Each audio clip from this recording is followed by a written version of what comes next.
আপসহীন নেত্রী বাংলাদেশের একমাত্র নেত্রী খালেদা জিয়া গুরুতর অসুস্থ হয়ে হাসপাতালে ভর্তি আছেন। কিন্তু তার একমাত্র ছেলে এখন তারেক রহমান কেন তার পাশে আসতে পারছে না, কেন তার কাছে থাকতে পারছে না, এটি নিয়ে সাধারণ জনগণের ভিতরে বিভিন্ন প্রকার আলোচনা তৈরি হয়ে গিয়েছে।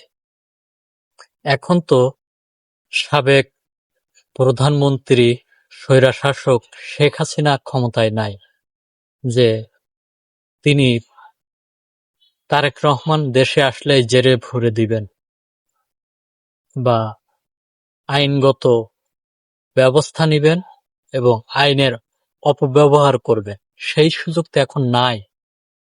তাহলে তারেক রহমান কেন দেশে আসতে পারছে না, কিসের জন্য আসছে না? এ কোন রাজনীতি যে মায়ের কে দেখার জন্য ছেলে দেশে আসতে পারবে না?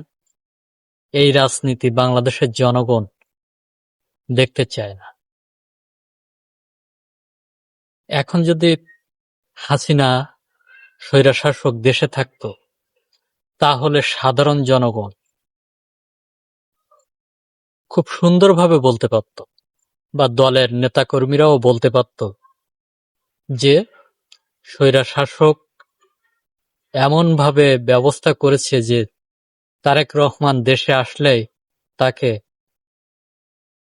আইনের কাঠগড়ায় দাঁড়াতে হবে, তাকে ভিন্নভাবে বিচার করবে, জেলখানা থেকে আর বার হতে দিবে না। সেটি তো এখন হচ্ছে না। তাহলে কিসের জন্য কারণে তারেক রহমান দেশে আসছে না? অনেকেই তো এখনো মনে করে যে বিএনপি দেশ পরিচালনা করছে অদৃশ্য শক্তির মাধ্যমে। অনেকেই ওঠা বসা করে এখন বিএনপির অনেক নেতা কর্মীদের কথায়।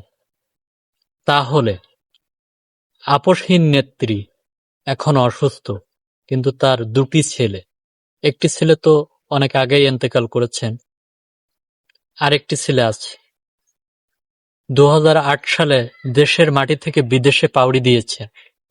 কিন্তু স্বৈরাচার শেখ হাসিনা তো 15 মাস দেশ থেকে পলায়ন করেছেন।